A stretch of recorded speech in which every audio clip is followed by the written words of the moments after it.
रायगड जिल्ह्यामधील महाडच्या सावित्री नदीवरील पूल दुर्घटना आजही सर्वांच्या स्मरणात आहे। जगभरामध्ये हाहाकार माजवणाऱ्या या दुर्घटनेनंतर सरकारने राज्यामधील सर्व धोकादायक पुलांचे स्ट्रक्चर ऑडिट करून पुलांच्या सुरक्षेबाबत ठोस पावले उचलली।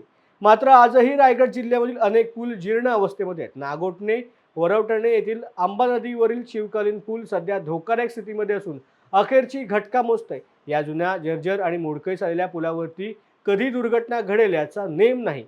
या ठिकाणी नवीन पूल बांधण्यात यावा अशी मागणी आता स्थानिकांनी केली आहे। पूर्ण खालून वरून जर पाहिला तर सगळ्या मोठमोठे चिरे आहेत ते ढासळलेले आहेत आणि हा ब्रिज त्या वेळच्या राजाने कवटा म्हणजे अंड्यामध्ये आणि चुण्यामध्ये बांधलेला आहे।